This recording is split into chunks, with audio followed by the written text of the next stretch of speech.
नमस्कार, मैं रचना शर्मा चढ़ती कला डैम टीवी देख रहे सभी दर्शकों का स्वागत करती हूं। आप देख रहे हैं हरियाणा के समाचारों की शुरुआत से पहले एक नजर आज की मुख्य सुर्खियों पर।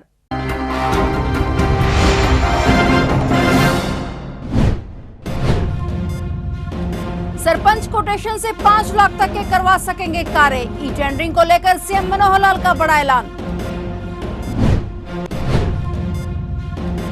विधानसभा में कल बजट पर होगी चर्चा। सदन के पटल पर रखी जाएगी 8 स्टैंडिंग कमेटियों की रिपोर्ट। धूमधाम से संपन्न हुई जसपा नेता दिग्विजय चौटाला और लगन रंधावा की शादी में दिग्गजों के अलावा पहुंची पूरी हरियाणा सरकार।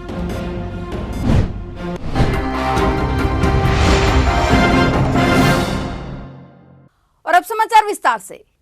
हरियाणा के मुख्यमंत्री मनोहर लाल ने सरपंचों से आह्वान किया है कि जनप्रतिनिधि होने के नाते जनता के प्रति अपनी जिम्मेवारी समझें और गांव के विकास कार्य पारदर्शिता से करवाएं। उन्होंने कहा कि ई टेंडरिंग में कोई कठिनाई आएगी तो उसको दूर किया जाएगा। मुख्यमंत्री मनोहर लाल ने हरियाणा निवास में पत्रकार वार्ता को संबोधित करते हुए कहा कि सरकार ने ई टेंडरिंग से सरपंचों के हाथ मजबूत किए हैं। इससे विकास कार्यों में पारदर्शिता आएगी और कार्य शीघ्रता से पूरे होंगे। मुख्यमंत्री ने सरपंचों की कोटेशन के आधार पर विकास कार्य की सीमा 2 लाख से बढ़ाकर 5 लाख रुपए करने की घोषणा की। साथ ही उन्होंने सरपंचों का मानदेय 3 से बढ़ाकर 5,000 तथा पंचों का भी 1,000 से बढ़ाकर 1,600 रुपए करने की घोषणा करते हुए इसको सरकारी कर्मचारियों की तर्ज पर महंगाई भत्ते के साथ जोड़ने की बात कही। भविष्य में सरपंच ग्राम सचिव की वार्षिक गोपनीय रिपोर्ट पे अपनी टिप्पणी दर्ज कर सकेंगे। उन्होंने बताया कि बिजली के बिलों पर लगाया जा रहा पंचायत कर बकाया राशि सहित 1 अप्रैल 2023 से पंचायतों को दे दिया जाएगा।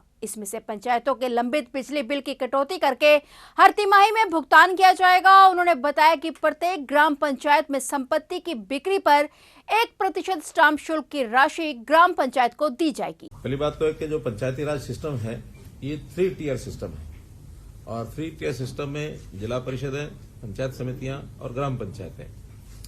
कहीं एक मैसेज ये जाता है कि पंचायती राज में केवल पंचायतें ही आती हैं और पंचायतों में भी केवल सरपंच राज जो होता है वही होता है।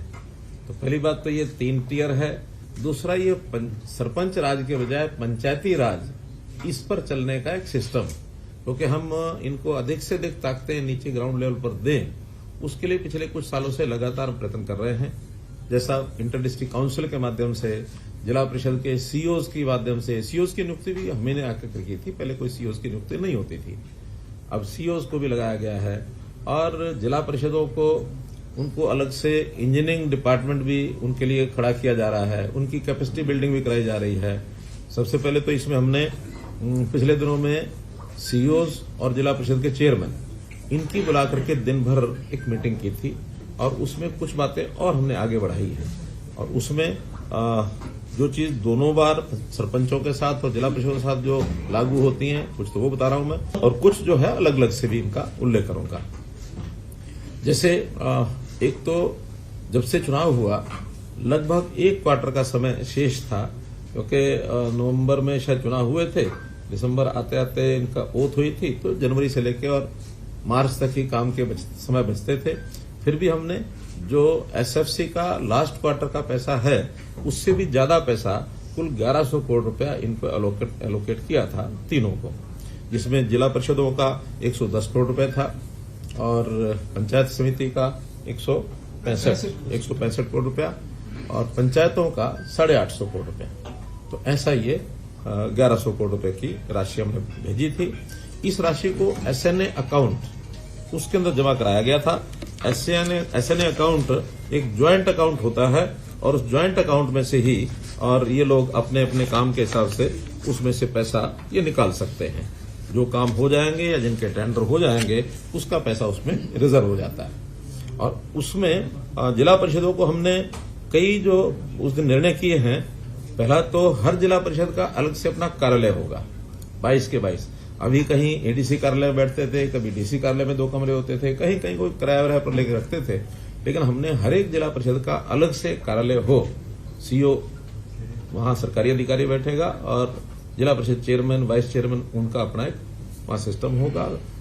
मीटिंग्स वहां करेंगे, उनका स्टाफ वहां बैठेगा। तो ये सारा एक विषय किया गया है। इंजीनियरिंग विंग की जैसे मैंने बताई उसका गठन किया जाएगा। कर्नाटक में इसका बहुत अच्छा उदाहरण है जिला परिषदों का, वहां अच्छी सशक्त हैं और हमने ये भी किया है कि कुछ प्रतिनिधि जिला परिषद का, एक आध आदमी, एक आध पंचायत समिति का, सरपंचों में से भी, और कुछ हमारे अधिकारी जहां जहां पंचायती राज सिस्टम अच्छा है उसको अध्ययन करने के लिए भी जाएंगे, ताकि वहां क्या अच्छा है उसको बेस्ट प्रैक्टिस जो भी हैं देश भर में उनको अडॉप्ट करेंगे, ये हमने तय किया है। हरियाणा विधानसभा के अध्यक्ष ज्ञानचंद गुप्ता ने कहा है कि विधानसभा के बजट सत्र के पहले चरण में विभिन्न मसलों को लेकर गठित की गई 8 स्टैंडिंग कमेटियों की रिपोर्ट आज शाम तक उनके पास पहुंच जाएगी, जिसे कल विधानसभा के पटल पर रखा जाएगा। इसके साथ ही दूसरे चरण की कार्रवाई में सरकार द्वारा 5 बिल भी पेश किए जाएंगे। चंडीगढ़ में आयोजित प्रेस कॉन्फ्रेंस में उन्होंने कहा कि 23 मार्च को बजट पेश करने के बाद अवकाश के बाद कल 17 मार्च को फिर से 4 दिन के लिए बजट सत्र के दूसरे चरण की कार्रवाई चलेगी, जिसमें सरकार द्वारा पेश किए गए बजट पर चर्चा होगी।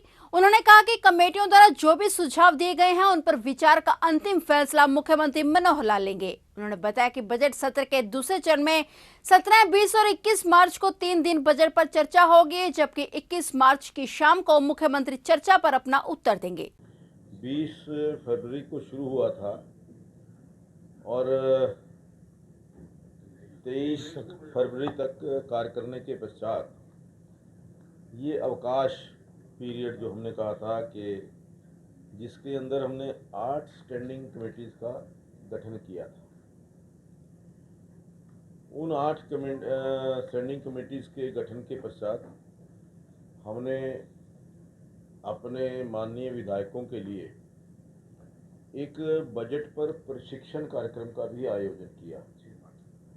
6 मार्च को प्रशिक्षण कार्यक्रम हमने रखा था, जिसके अंदर प्राइड की जो एक बहुत अनुभवी टीम उसके अंदर आई थी और बहुत सारे जो हमारे विधायक हैं, माननीय विधायक, उस प्रशिक्षण कार्यक्रम में शामिल हुए थे। और उसके पश्चात कमेटियों की लगातार बैठकें हुई हैं और आज शाम तक सभी जो समितियां हैं उनकी रिपोर्ट वो विधानसभा के अंदर आ जाएगी और जिसको कल हम विधानसभा के पटल के ऊपर सभी 8 कमेटियां अलग अलग विषयों को लेकर के जो बनी थी, उन 8 कमेटियों की रिपोर्ट को विधानसभा के पटल के ऊपर रखेंगे और वो माननीय मुख्यमंत्री जी को उसकी जो जानकारी है वो चली जाए, क्योंकि फिर वो रिपोर्ट जो है वो पब्लिक हो जाएगी और उसके पश्चात वो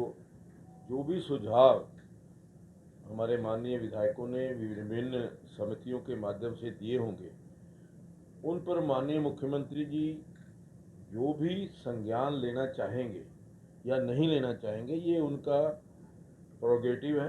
जजपा नेता दिग्विजय चौटाला और लगन रंधावा की शादी धूमधाम से संपन्न हो गई है। उनकी शादी में पूरी हरियाणा सरकार पहुंची थी। मुख्यमंत्री मनोहर लाल सहित कई मंत्रियों ने दिल्ली में हुए शादी समारोह में शिरकत की। इसके अलावा सरकार के आला अधिकारियों के साथ साथ विधायकों और बड़े नेताओं ने भी शादी में पहुंचकर बधाई दी। हालांकि प्रदेश के पूर्व मुख्यमंत्री इनेलो सुप्रीमो और दिग्विजय के दादा ओम प्रकाश चौटाला और चाचा अभय सिंह चौटाला समारोह में नहीं पहुंचे। बताया जा रहा है कि शादी के लिए परिवार की ओर से उन्हें कार्ड भी दिया गया था।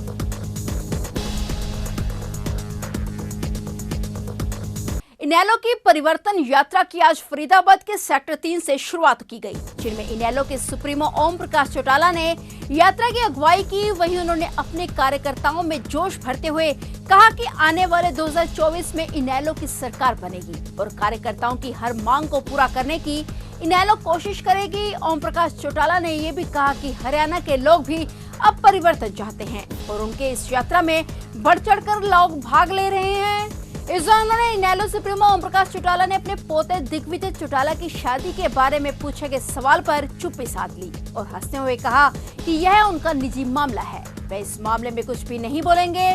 बता दें कि दिग्विजय चौटाला की शादी में दादा पूर्व सीएम ओम प्रकाश चौटाला और चाचा अभय सिंह चौटाला शादी में नहीं पहुंचे थे। अभय चौटाला परिवर्तन यात्रा में जुटे हुए हैं। इस दौरान वह कह चुके हैं कि शादी समारोह बाद में तय हुआ है, पदयात्रा का कार्यक्रम पहले से तय हो चुका था, इसलिए वे यात्रा को बीच में छोड़कर नहीं जा सकते थे।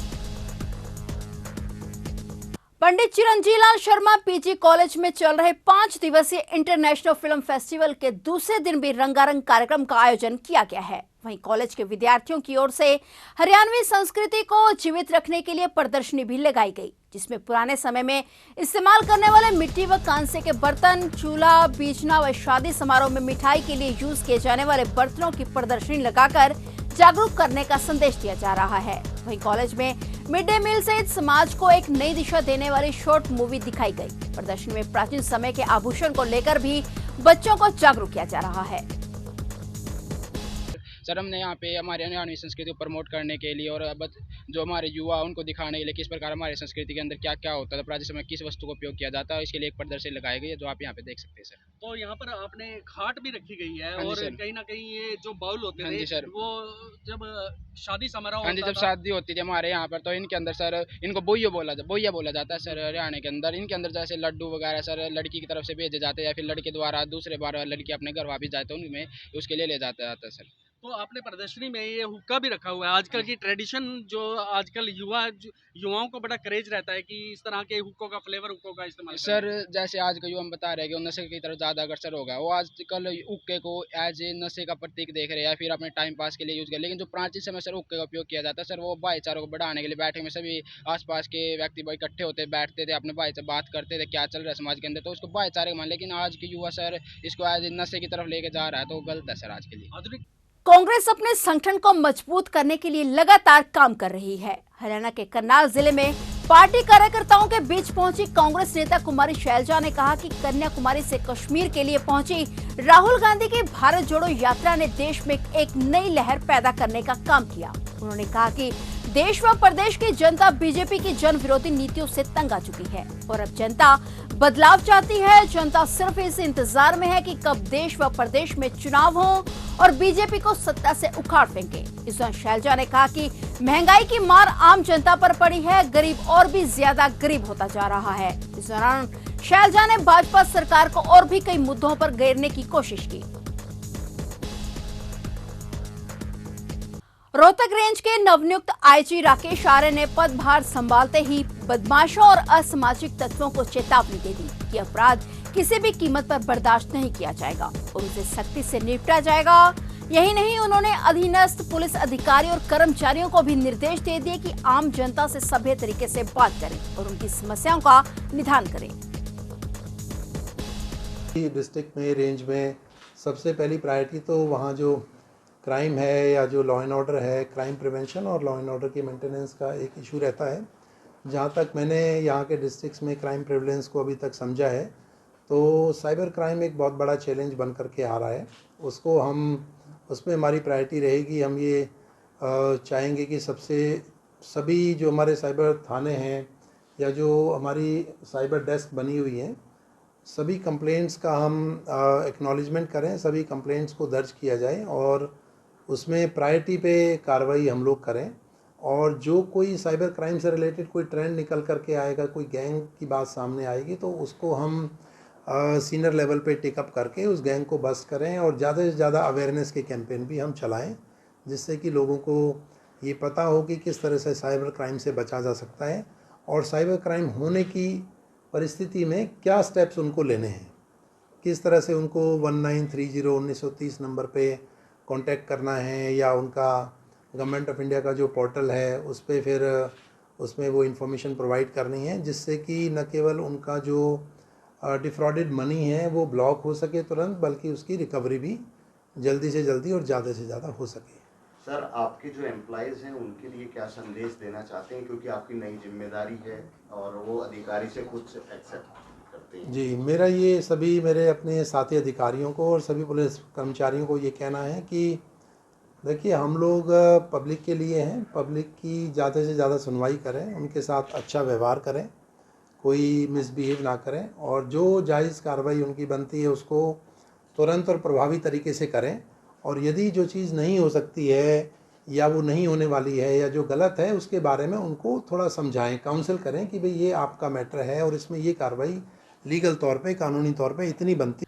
पंचकुला में टाउन वेंडिंग कमेटी के चुनाव के लिए नामांकन पत्र जमा करने के लिए उपस्थित उम्मीदवारों में फुटपाथ वर्कर स्वरोजगार बचाओ संघर्ष समिति पंचकुला हरियाणा के केवल 11 उम्मीदवार और उनके प्रस्तावक ही मौजूद थे। सेक्टर 12 कमेटी सेंटर अधिकारियों द्वारा पीवीसी मेंबरों को नामांकन भरने का समय 2 बजे तक का दिया गया था। इसके अलावा काफी उम्मीदवार देर से आने की वजह से नामांकन दाखिल नहीं करवा पाए। पूर्ण रूप से सभी लोगों को फायदा होगा। एक्ट में, संविधान में यही कि 40% पीवीसी में जो है रेडी फड़ी के साथ ही होना चाहिए। और अब ये जो अभी तक नगर निगम प्रशासन मनमानी तरीके से अपने खुद के फैसले लेकर कार्रवाई कर रहे थे, अब वो नहीं कर पाएंगे। इससे पहले किस तरह की मनमानी, किस मतलब आप ये समझा जाए कि रेडी अब किसी को उठाई नहीं जा सकती, ये समझा जा सकता है? किसी भी मामले में जो भी ये फैसला रेडी फड़ी वालों के संबंध में लेते थे वो संवैधानिक पटेल जी सबसे बड़ा फैसला तो यही होता था ना कि हाँ, हर लोगों की रेडी उठा ली जाती थी और तो किसी से कोई दिक्कत परेशानी किसी को नहीं थी। अब रेडिया क्या आपको लगता है कि जब ये आप चुनाव में आ जाएंगे, आप लोग 11 लोग हैं जो सदस्य जो टीम बनकर आएंगे, तो क्या आगे रेडिया फड़ियाँ इनकी उठेंगी और अब इससे छुटकारा मिलेगा? इस रेडी फड़ियों का तो समाधान माननीय उच्च न्यायालय ने कर दिया है। फिलहाल 25 जनवरी के बाद से कहीं किसी की भी कोई रेडिया नहीं उठ रही हैं। आपके माध्यम से मैं रेडी फड़ी वाले के साथियों को भी संदेश देना चाहता हूं कि कोई भी साथी पार्किंग में, रोड में या ऐसी जगह जहां अवरोधक उत्पन्न हो अपनी रेडिया न लगाएं, साइड होकर लगाएं। जब प्रशासन आप लोगों को नहीं टच कर रहा है, आप लोगों को नहीं उठा रहा है, तो उसका जो है नाजायज फायदा न उठाएं, साइड में होकर अपना व्यवसाय करें, व्यापार करें, अपने परिवार का पालन पोषण करें। मैं आपके माध्यम से रेडी फली वालों को भी संदेश देना चाहता हूं। पटेल जी, एक और सवाल था कि जो इसका चुनाव होगा उसमें मतदान कैसे होगा, मत कौन करेगा? इसमें मतदान तो होना चाहिए था, लेकिन इसमें केवल 11 लोगों ने नामांकन किया। हमारे यूनियन के लोगों ने नामांकन किया है। 8 लोगों के बाद जो सीटें बचेंगी उस पर हम आपस में चर्चा करके 3 नाम वापस ले लेंगे, जिससे चुनाव कराने की, वोटिंग कराने की नौबत नहीं आएगी। तो अब आपको लग रहा है जो इसका चुनाव कब ऐसे ये बता दीजिए? चुनाव ऐसे 12 अप्रैल को था कि 12 अप्रैल को वोटिंग होगी, लेकिन चुनाव की नौबत अब नहीं आएगी क्योंकि हमारे विपक्ष में कोई है नहीं। हमारे ही नाम है 11 नाम, तो 3 नाम हम वापस ले लेंगे और 8 के 8 बचेंगे। तो बाकी अभी नगर निगम प्रशासन क्या फैसले लेता है, क्या रणनीति अपनाता है, वो देखी जाएगी। स्कूल में अध्यापकों की कमी के चलते स्कूल में पढ़ रहे बच्चों के अभिभावकों ने स्कूल पर जड़ा ताला। जी हां, खंड सरस्वती नगर के अंतर्गत आने वाले गांव मगरपुर में राजकीय माध्यमिक विद्यालय में कक्षा 6ठी, 7वीं और 8वीं के बच्चों को पढ़ाने के अध्यापकों की कमी के चलते गाँव वासियों में भारी रोष बना हुआ है। संबंधित समस्या को जिला शिक्षा अधिकारी व खंड शिक्षा अधिकारी को बहुत बार अवगत करवाया जा चुका है, मगर समस्या ज्यों की त्यों बनी हुई है। आज जब मामला सार्वजनिक हुआ तो प्रशासन यमुनानगर के जिला शिक्षा अधिकारी विनोद कौशिक व खंड शिक्षा अधिकारी हुकुम सिंह ने समस्या का जायजा लेते हुए बच्चों के अभिभावकों को आश्वासन देकर स्कूल पर जड़ा ताला खुलवाने का काम किया। उन्होंने कहा कि बहुत जल्दी स्कूलों में खाली पड़े पदों पर अध्यापकों की नियुक्ति करने का आह्वान सरकार से करेंगे।